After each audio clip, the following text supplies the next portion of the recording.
Just walking into the event, quite out of breath because I'm going quite a pace, but some interesting outfits around today because there's a Comic-Con going on in the next halls.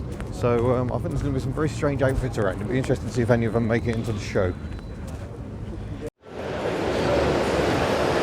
Right, if you want to see a car that's very, very different, then this Jaguar is it. Most remarkable, the Grocott Jaguar. It's a Mark 7M, and yeah, handcrafted in aluminium, and quite bizarre. I'm going to take you around the car. I mean, it is, you'd certainly call it individual. It's got a roof that rolls down on rails, and the largest tail fins you will see this side of a 59 Cadillac. But I'm not sure a 59 Cadillac has anything on those. It is just utterly bizarre. And the door handles are, yeah, it's just rope that operates the handles via a pulley system. It is quite insane, and is being restored and will be back on the road, and terrifying children everywhere.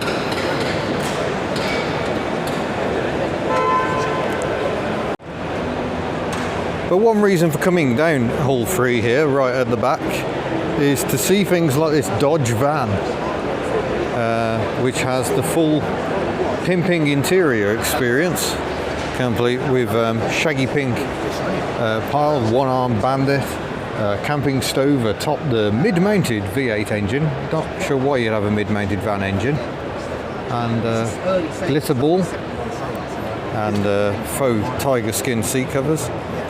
It is quite remarkable, beautifully patinated. And we'll go and have a peek at the front as well. Woo! Stars everywhere. Look at that. That is a funky van, but it's got more performance than a Citroen H van as well. Over here we've got a G-WAC, which is one of the pre-production Land Rover Discoveries. Number 116 by the look of it, with the sonar blue interior. That brings back some memories. Incidentally, my three-door Discovery, which you may have seen in a really old video, now owned by Rich. And oh, here's a novelty for you. It's a Honda Crossroad. I wasn't expecting to see one of those here. It is purest badge engineering, because Honda didn't make its own 4x4. It had a tie-up with Rover at the time. So in Japan, this was the Honda Crossroad. Most intriguing. Not the only bit of badge engineering by Honda either. They also did Isuzu Troopers as Acuras. Oh, and here's a development C-plated Discovery. Now that is interesting. A bit rusty around the top. So that is one of the original sort of build prototypes very early on. That's very interesting to see. We've also got Freelanders variously. And why not? I think the Freelander is actually, especially in grey bumper form, one of the most attractive little SUVs of all time. I'd even rate it ahead of the Toyota RAV4. I just love the styling. I may be mad, but hey, what do you expect? Headlamp wiper goodness. And YVB, that'll be one of the original build Range Rovers. The YVBs were often used as press cars. YVB 153H featured in a lot of photos, still owned by the British Motor Museum at Gaydon. And gosh, this gimbal really is struggling today. I'm going to have words with it. There's probably something that can be reset, and then we'll understand what's going on. There's Chaz's M3, and I must say, I am a fan of the E46 Coupe. I wouldn't have an M3, obviously, because I'm not a football player, or worse, and I don't like the flared arches, but still, BMW's high point right there. Let's go and see what else we can see around this show. Triumph Dolomites aplenty. And have you ever wanted to see the underside of a Wartburg? A good demonstration of extreme jacking going on there. So this is a later one with the Volkswagen engine mounted transversely and a completely bespoke gearbox, which if it breaks is lots of trouble, as a friend of mine called Andrew knows all too well. And there's a lovely 353, that'll still be a 2-stroke Wartburg. And then we got a Tramp. The only Trabant I've ever driven was a Tramp, and I do have rather a hankering to get a Trabant. Maybe it'll happen one day, you never know. What we got over here, we've got some top rallying action. World Cup Rally Land Crab. It's got a third seat in the back, you see. Excellent. Some of these had pumps, so you could pump the suspension up as you went along as well. Go and see what else we can find. Look at that Humber Scepter estate. Is that not a thing of beauty? 2 Humber Scepter estates. They're the most luxurious of the Arrows.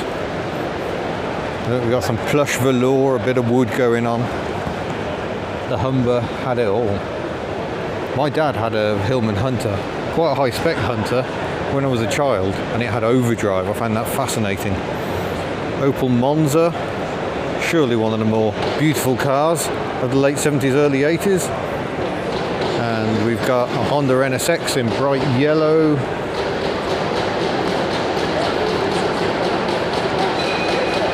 A standard Pennant, the last of the little standards. Oh, and Ian Cook's here doing his very messy art.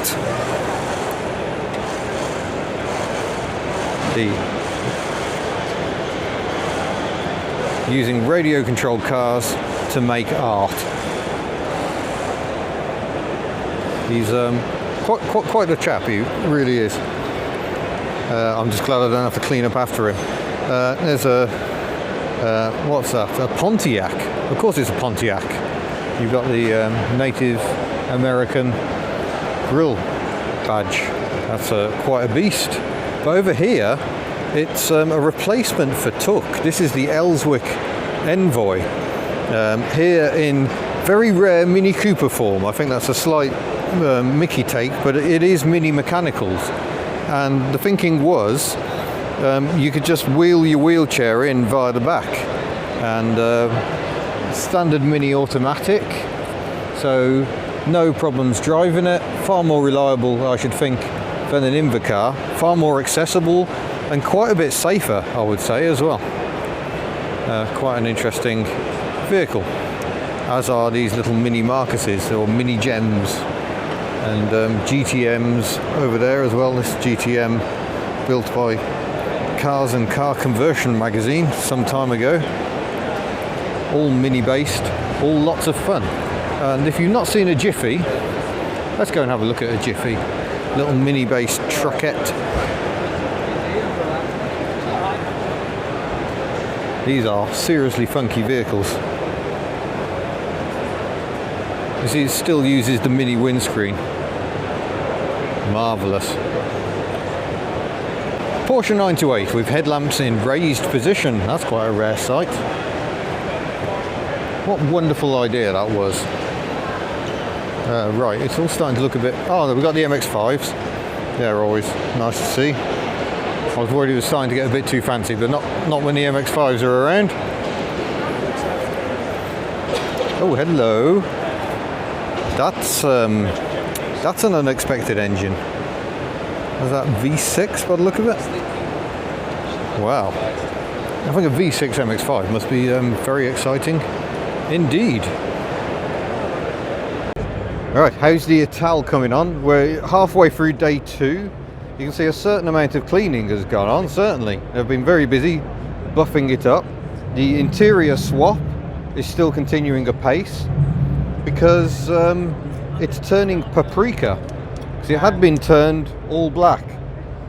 How's it going? Are you swapping everything over? Yes, mate. Excellent. Yeah, Where's that bit of painted trim? That, I think, is behind the car. Right, I'll go and have a look. Oh yes. There it is. So yeah, the person at some point changed the interior to black, but they couldn't change that panel, so they just painted it. So look how much cleaner it is, though. It's got a bumper as well. Yeah, that's looking much nicer. We should come by tomorrow and see the beautiful finished car. It'll look lovely tomorrow. Brilliant. Thank you. Yes, Annie the Alpine again. Search for Annie the Alpine on YouTube. I haven't done a video, but he is a fan. I'm surprised he hasn't got his channel promoted on here, but it is what he does. Yeah, there you go, Annie the Alpine. Yesterday I got so distracted by that Vanden Plas ambassador, or Vanden Plas, that I completely missed the fact we got the Toyota Enthusiast Club here with a fantastic display. This Celica is very interesting, all sorts of modifications on it, and the little wiper spoilers. Do you remember those little free spoilers? They're absolutely magnificent. But if you want a contrast, if we go further back, we've got one which is a little more unpolished. This one was actually a wedding present for the owner from his lovely wife. Pictured Worsley just behind the car having a lunch, wishing I wasn't recording at the moment. And this is us working. Oh right, this is working. Yeah, picnic bench accessory.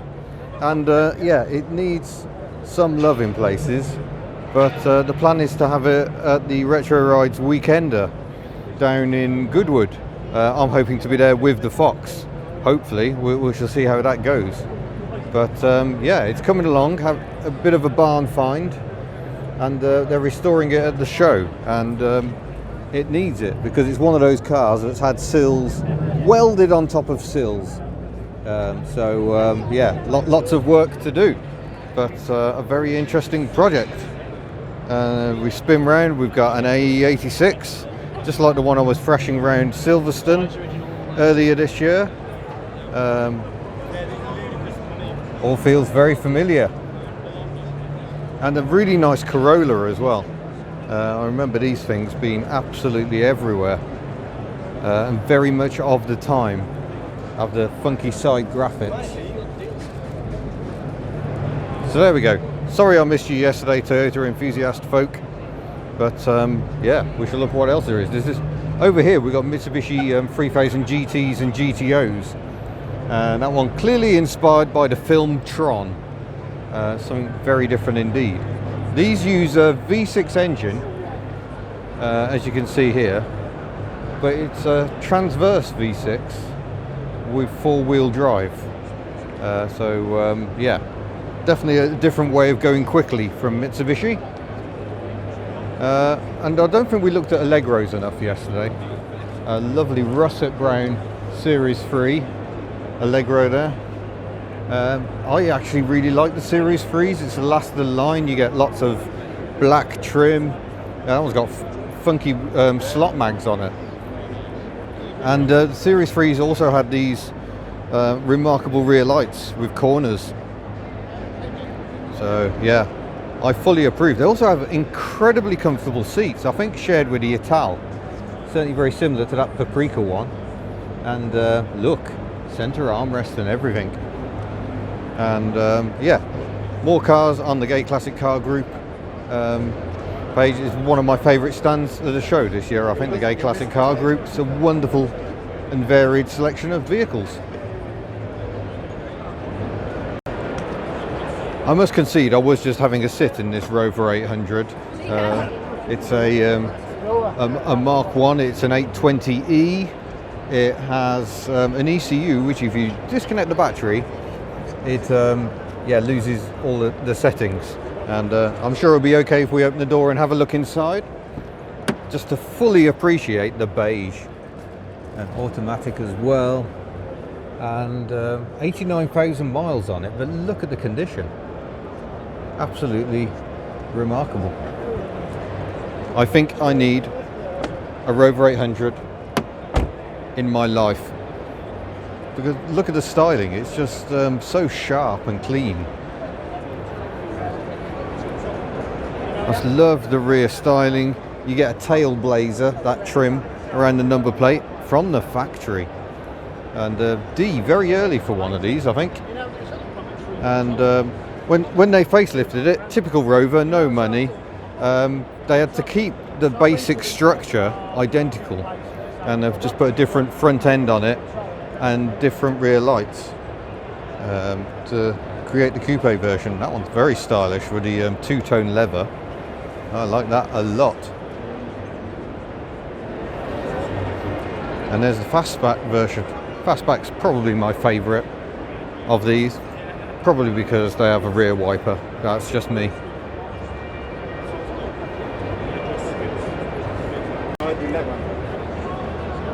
So I've come back to look at the Rover 200 BRMs. There goes the K-Series engine with its variable valve timing in these for a bit more poke. They've got a very tricky diff in them as well. The owners just said we can open the door and fully appreciate the pimp-tastic interior, because just look at the work, the craft that's gone into these seats. It's truly like nothing else.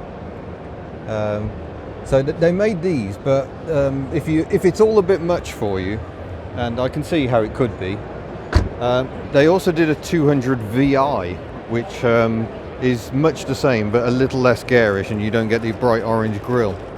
But yeah, Rover 200 BRM. It's nice to see a following developing for these cars.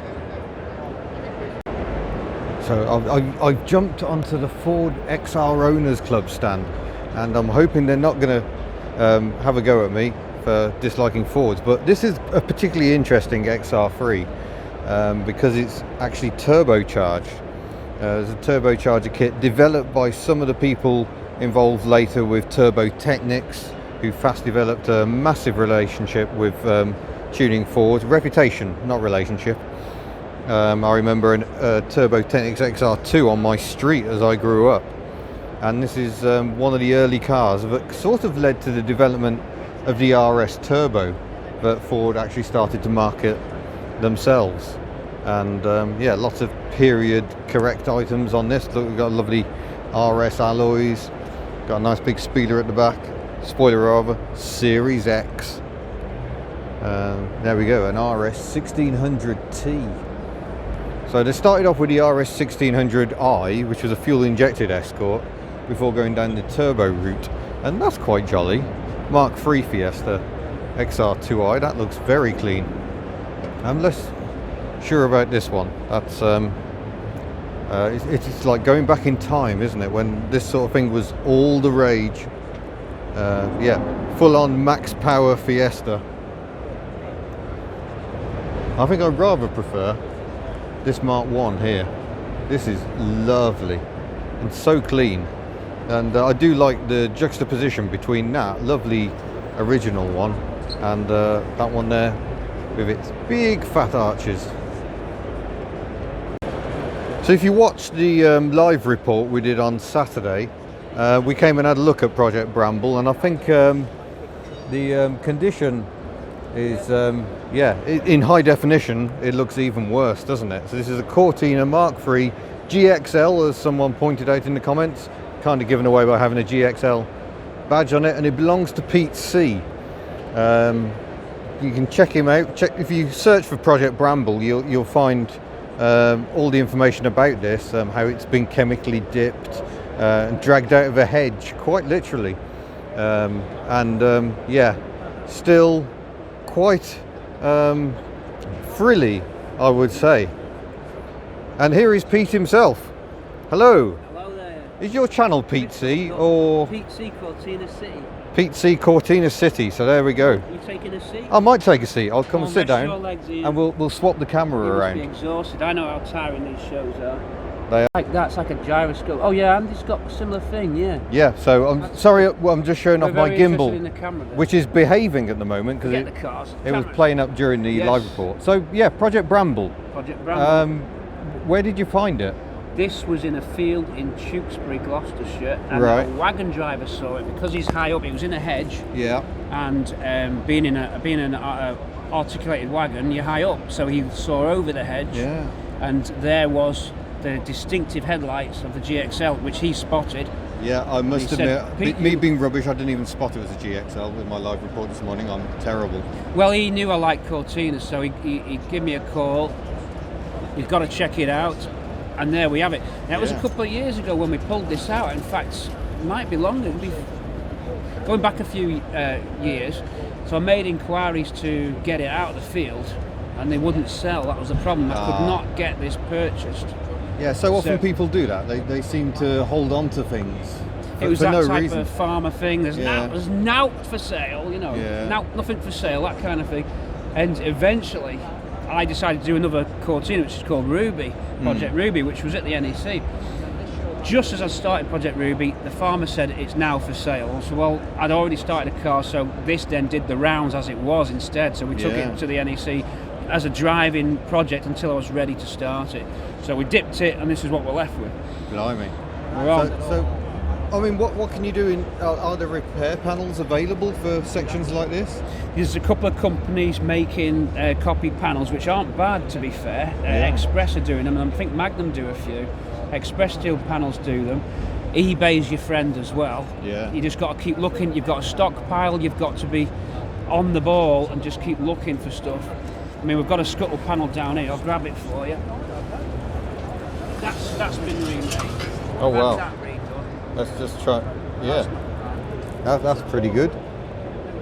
And can you get somewhere to do this sort of rear pillar? Yeah, right. So let's have a look. This is a quarter. Yeah. So. Oh yeah, you can see the join now. All the leathers There we come are. out. Yeah. You can get that, but they're not. They are remaking, but there's a year wait time. Yeah. You can get it. It's £1,000. It's not cheap. Ooh. So you've got to look out for it to come up. These are that's probably the hardest panel I'm going to have to get. Yeah. The rest of it's not too bad. Boot floors you can get. Luckily the parcel shelf survived. This will repair. Yeah. I found a roof.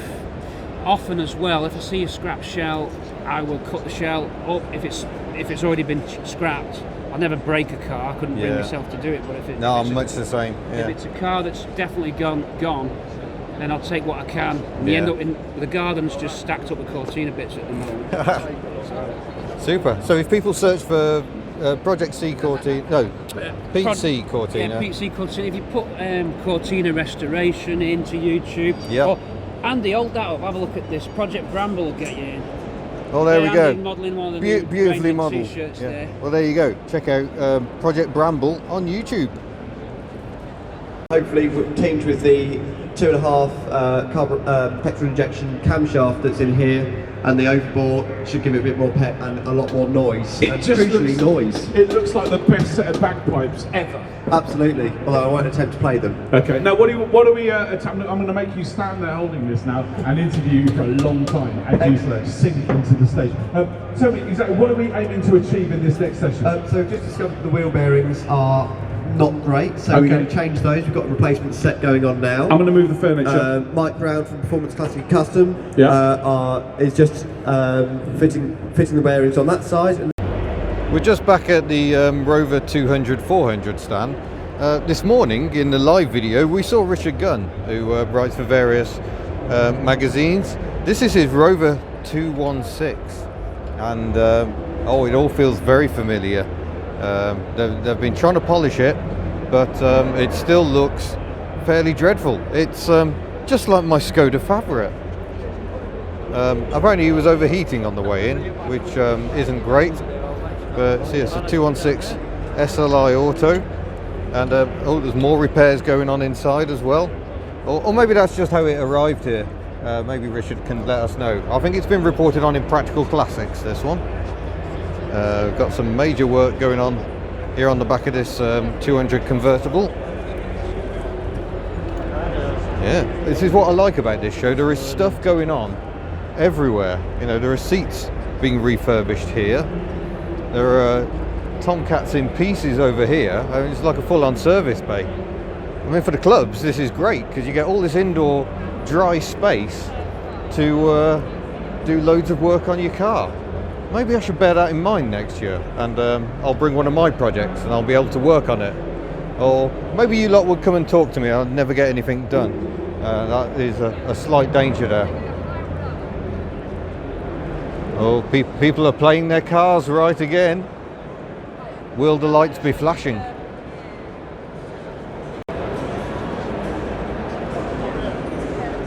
Time for a painting update, and it's coming along. More detail work on the MGB now. Yeah. Yes, looking good. See, when you get up close, you can start to see the texture. This is art you can feel, but not when it's wet. That wouldn't be a good idea. Yeah, lovely. Right, I've been told I need to come and look at Jowett's, or Alan's going to shout at me. I'm starting to flag a bit, but it's okay because I have the restoring power of tea. So the good folk at the Jowett Car Club, if I can get this to pan the right way, are trying to rebuild a Jupiter this weekend. The Jupiter is the sports car, and quite an advanced one. As you can see, a sort of space frame chassis underneath, and got independent front suspension. I think the Jowetts were launched in about 1949, 1950 for the Jupiter. The Jupiter is a sports car. Here's a good chunk of the car over here. So we've got the flat 4 engine and the sleek body. In fact, it is a Jowett Jupiter, very much in kit form, slowly being rebuilt.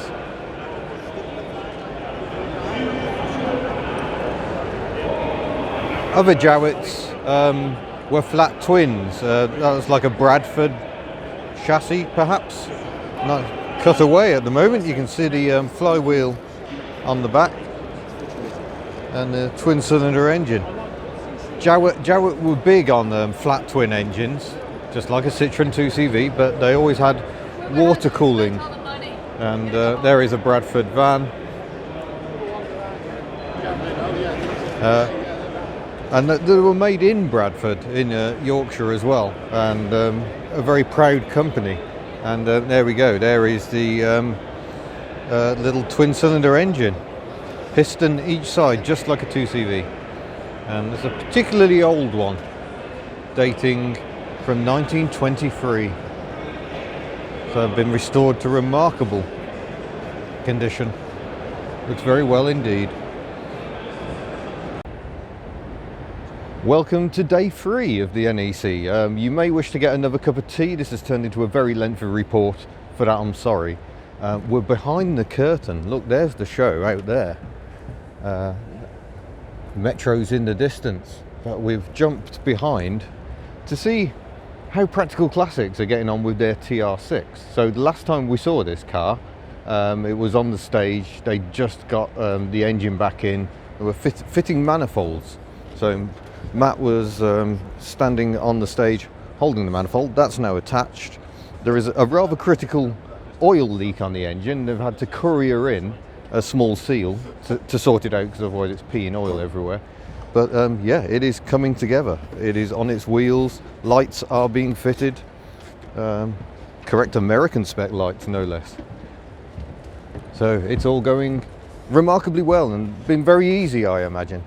Well, you say remarkably well. We're still missing a dashboard which should be delivered by 12. Okay. We are still missing a couple of external door handles missing. They're sitting in a box in the workshop, which who knows what else is in the box. But it's getting closer to actual driving condition though. Well, we hope so, but the oil filter's still leaking, so we're still trying to find an O-ring for that.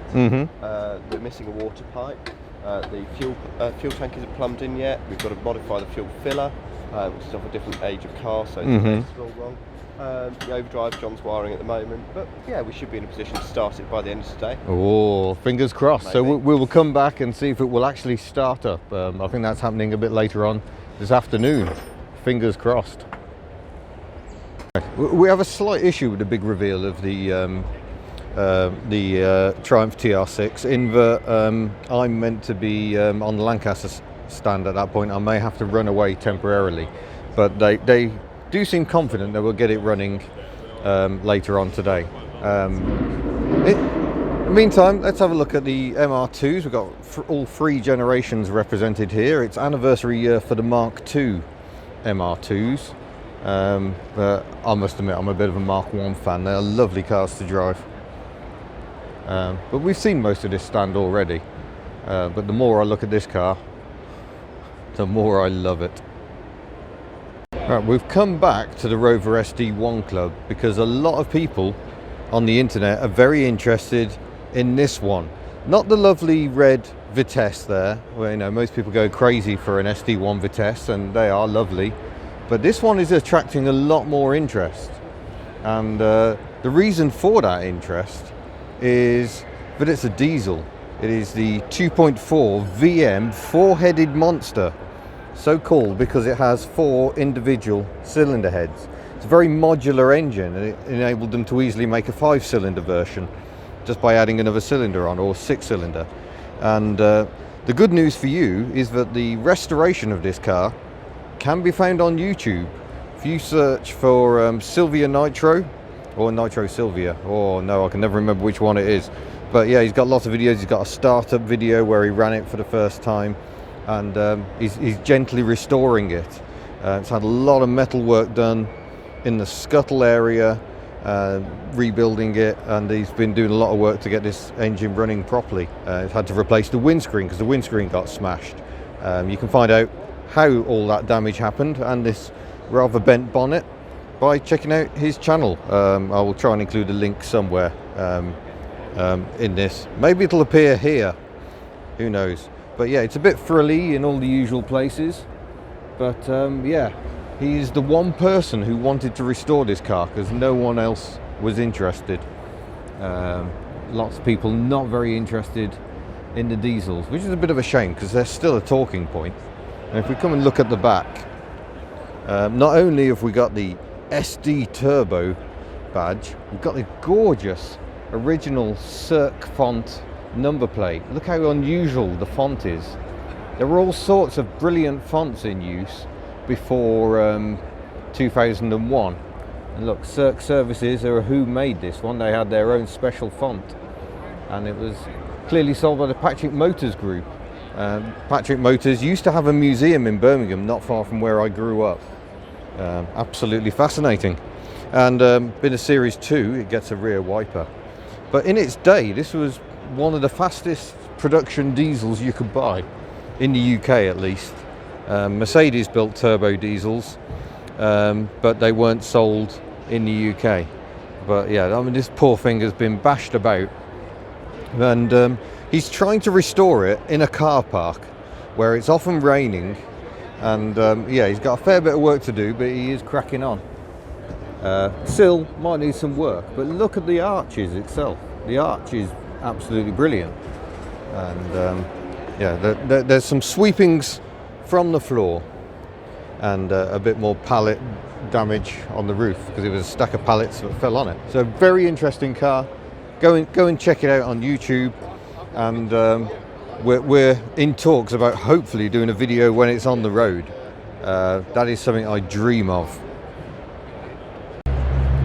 Well, oh, it's got all very 1940s all of a sudden here on the Rover Sport Register, but I've just been handed a photo of these Toyota Starlets, and regular viewers might recognise the one on the right there. That is my old Starlet. So the chap owned it before the person I bought it off. Quite remarkable. I wasn't expecting that. You never know what's going to happen at the show. So thank you to the chap who just gave me that. That was brilliant. It's been a great start to the day. Right, I need to find some forward control Land Rovers. Right, someone was asking for some Land Rover content, preferably series, in the live stream. So yeah, here we go. There's a Series 2 Land Rover. Might be even a 2A on an F plate, perhaps. Not too sure. I'm not the Land Rover expert I was once, but really I'm all about the forward control. Look at that. That's a late one, so I think that'll be a Series 2B. They never did a Series 3 forward control. But yeah, the typical Land Rover windscreen, just an awful lot higher off the ground.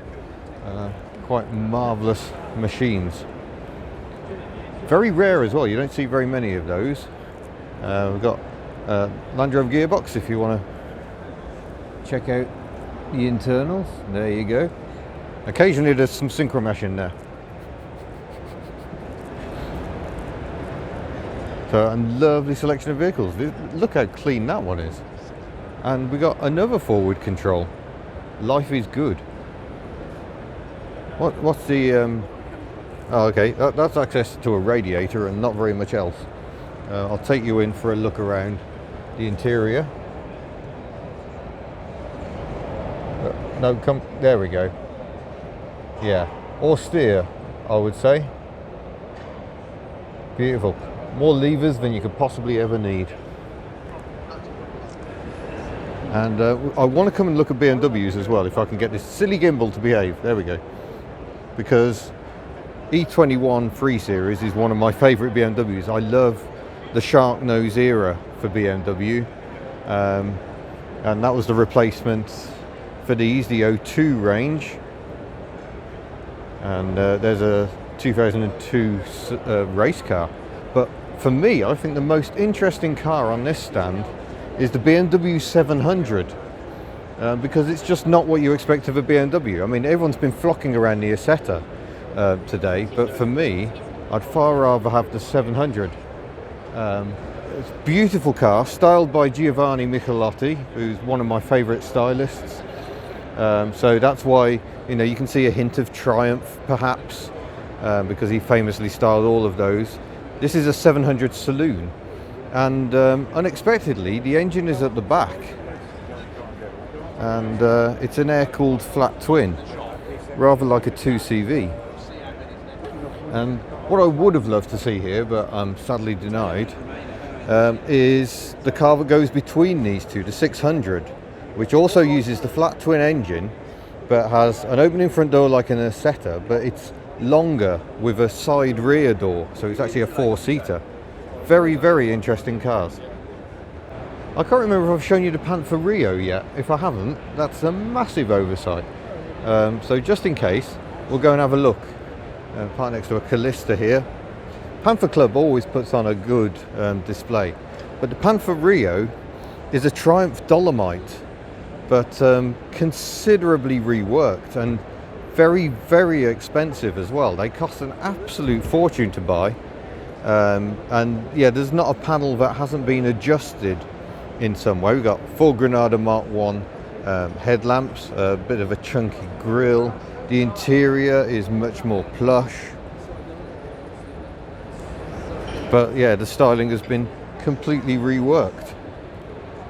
So that definitely wins a prize for one of the more unusual cars at the show. And well done Panther Club for another excellent display. I mean, I always liked the Callistas and the earlier Limas. I think the black one might be a Lima. Really nice cars. MG midget windscreens going on, I think. But they tended to use Vauxhall 4-cylinder, or I think some later had V6 engines as well. Very interesting. There's an Innocenti Mini, by the look of it, or certainly an Innocenti grille. Oh yes, it is Innocenti. Look, we've got the grille badge. So Innocenti was the Italian company that built Minis and even Allegros, the Innocenti Regent. Very interesting. We've got the Y-Reg register here that looks after the earliest of the biggies. I'm not a fan, can you tell? Such an H-Van catering wagon, I bet that's going to fetch an awful lot of money. And yeah, we've got auctions going on, all kinds of shiny car. Oh yes, I remember, I saw this van on Friday and I wanted to come and have a look at it, because this is the Austin Morris J4.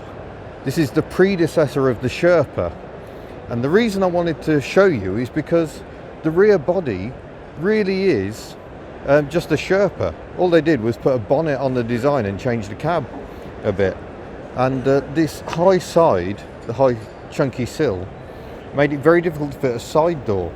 You could get one that sort of hinged out, but a sliding door was much more difficult.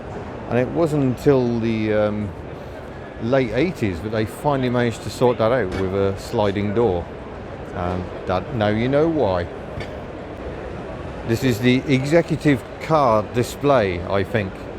And Mr. Not Too Grand, who we went and met earlier this year, this is his steed, which I happen to know is for sale, and I'm trying to ignore the fact it's for sale because it is a very desirable specification. It's all of the engine but none of the goodies because it's an 827 SLI. So it's not a luxurious Sterling, but it is a very, very tasty motor car, and one I would very much like to lick, but he'd probably prefer that I do not lick his Rover. Just a guess. Also, seeing as we've got an E39 BMW here, I should just take a moment to say I actually quite like those. What am I becoming? I thought we'd better come back and look at Ian Cook's work because with his radio controlled cars, and this is the final result. Not TVR, TWR, which I should have spotted because it's this very car here, and he's just sliding that under for protection while it dries off. But yeah, remarkable work. I wouldn't want to be your plumber. Your shower must be very interesting. Nice speckled pebble dash effect. Yeah, and today's project, Alfa Romeo 155 by the look of it.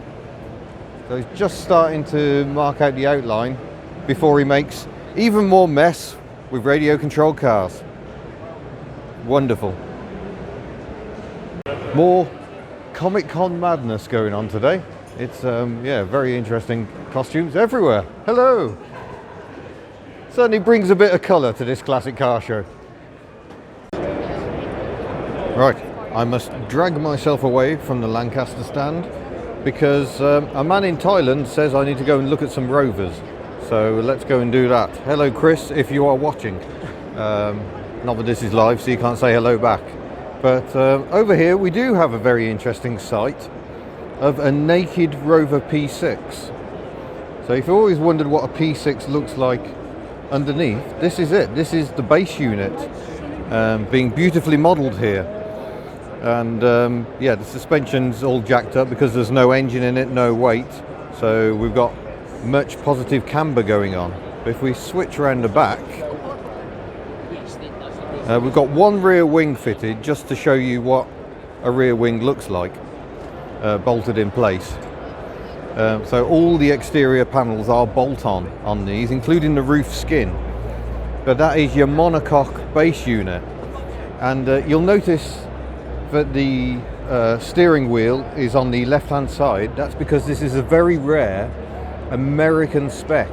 NADA, I think they are, the American spec ones. They had all sorts of bonnet scoops going on, different engine tune, and lots of other differences. But I'm sure Chris from Thailand would be very interested to tell you all about.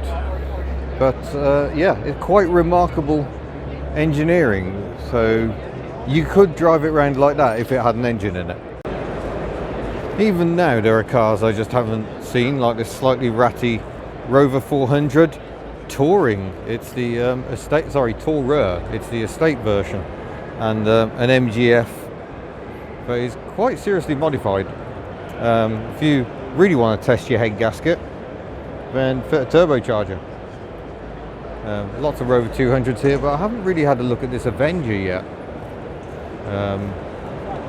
I mean, most people have been more interested in the Lotus Sunbeam, but I'm afraid my interest in those ends at the rear wiper. But yeah, the Hillman Avenger, one of my favourite cars of this era. This one's in beautiful condition. I mean, I remember people driving around in Avengers that looked pretty much just like that, and they cleverly used that platform to make the Talbot Sunbeam. It is kind of a shortened Avenger, really. And oh, this one over here has got a nice rear wiper going on. Let's look at that. See, wiper at the top of the screen. I found that fascinating. It's just a glass hatchback. So very clever to recycle the Avenger into the Talbot Sunbeam.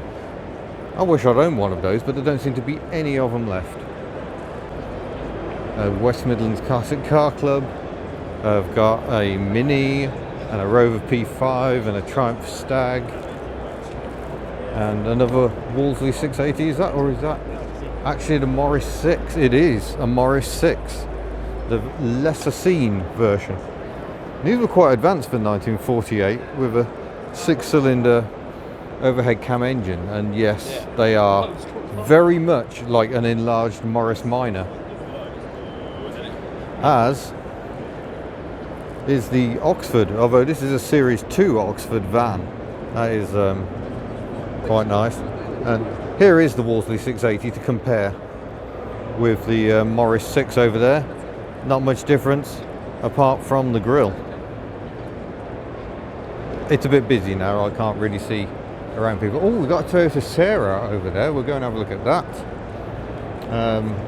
I'm going to withhold an opinion on the Volvo 740. Yeah, look at that Toyota Sarah with its butterfly doors. Very conventional underpinnings, but an absolutely bonkers design with these lift-up doors. And definitely a car on which you want the air conditioning to work, because I have driven one of these and it is like driving around in a goldfish bowl. Riley 2.6 there, I think, or is it actually a Pathfinder? No, it is the Riley 2.6. Glory of the old days is they actually wrote it out on the side as well. Good stuff. Maestro van. This is the Black Country Classic Car Club. I should explain, the Black Country, for those who don't know, is a region that got its name because of the amount of heavy industry there. Not for any racial reasons. Some people do find it a bit of a misnomer, but hello, this is rather nice. Is that a Popular Plus? I say Popular Plus. Yes, it is a Fiesta Popular Plus.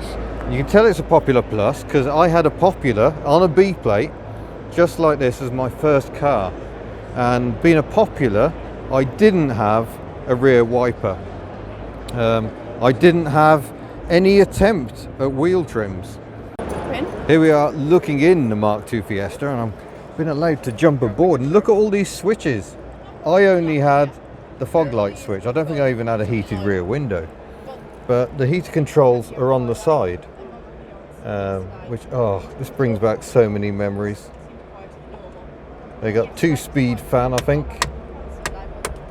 Digital clock. I don't think I had the digital clock in the Popular either. But the higher spec, from the L up, I think it was, had a full width dashboard and, you know, an actual glove box. But yeah, 4-speed gearbox. I think these are 1.1s, whereas the Popular was a 1 litre. And gosh, yeah, this brings back so many memories. I don't think I ever had a working temperature gauge on mine, but yeah, I clocked up a lot of miles in it, so I have a lot of affection for these cars. There you go, a Ford I really like. I've come back for another look at the World Cup Maxi because I hadn't realised it's a notchback. Whether that was done to create extra strength in the body shell, I don't know. But it is a fixed rear window, welded all the way around. You can still see the remnants of the old hinges in the back. And the lovely thing about this story is it is now reunited with the lady who drove it. She's there with the white hair, that is Bron herself. Reunited again with this car. And yeah, many years later. And they're now planning to take it on another adventure because it didn't actually manage to make it to Mexico. They got stuck in Argentina in some mud, but it was a really tough rally, that was rather the point, and only 23 cars reached the finish. So yeah, I think they're hoping to sort of relive the adventure again. Maybe next time they will be successful. So Bron often drives this car in rallies today, many years on from when they first drove to Mexico. You did it, well done. Okay. With the rev of the engine appropriately timed in third place, ladies and gentlemen. Is this a clue for you? Tom Marley's 1989 Austin Metro. Oh, bravo. Well done, Tom Morley. That is one very clean Metro. Top boy. Yeah. There you go. In second place. Here we go. Ian Thompson's 1971 Ford Escort Marlon Mexico! Ian Thompson.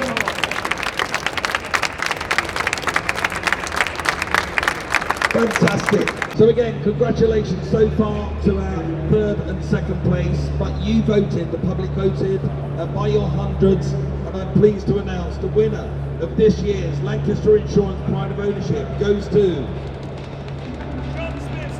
64 Volkswagen Type 2 Deluxe Microbus!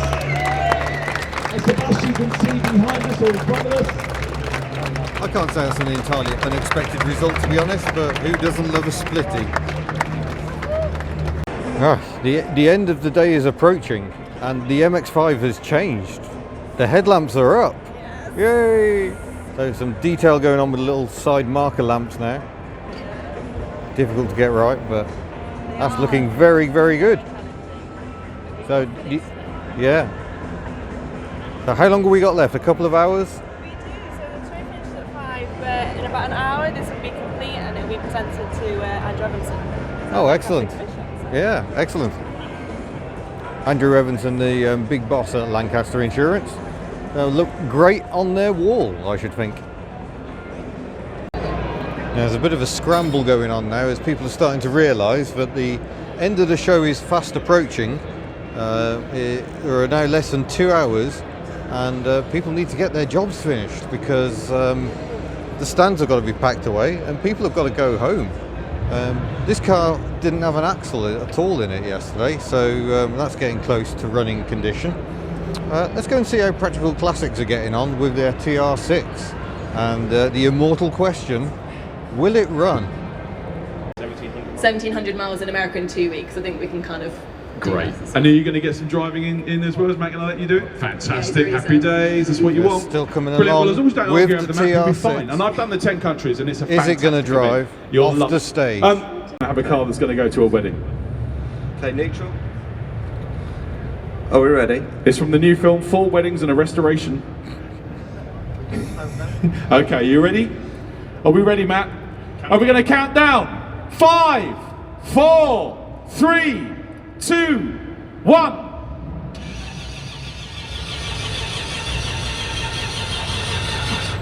Come on! Oh, it's just like me. Jump pack, jump pack, jump pack, jump pack. Just for that little extra help. No false jeopardy here. It's all good. It's all good. We have faith. Okay.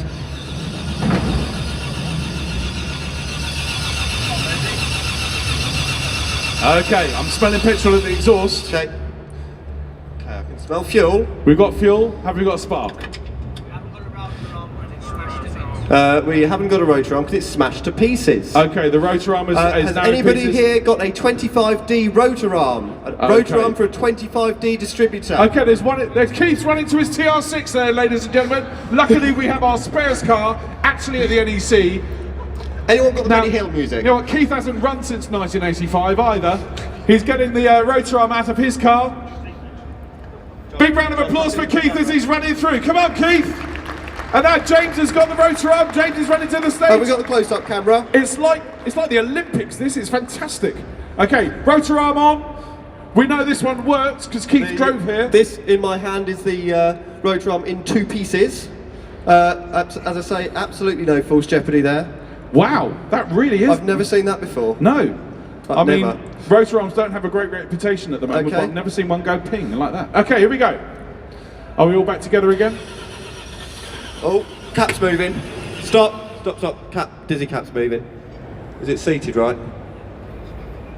Oh, has anyone got a rotor arm for a 25D distributor?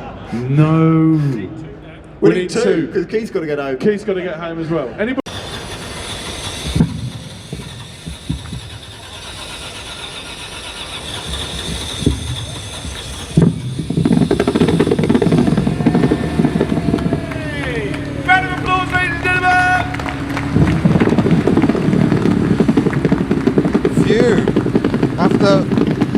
putting an What a Aki noise, Sport what a unit great in. noise, what a noise. I They to have say, managed to get it my working. favourite That's six-cylinder set of incredible. all, the Triumph Straight 6.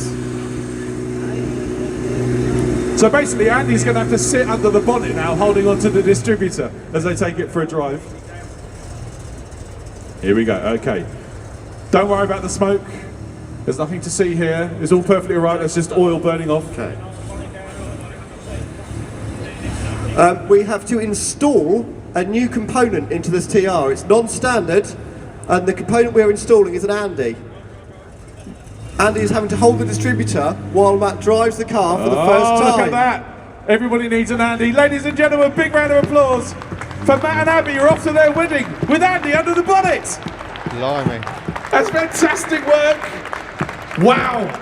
Thank you so much for coming and watching. You've seen it drive under its own power. Well, there you go. That was the Practical Classics Classic Car and Restoration Show. It only remains for one big ending, and we shall await that in good time. There we go. I think we're saying that Bex has finished her work of art, and it is being handed over as we speak.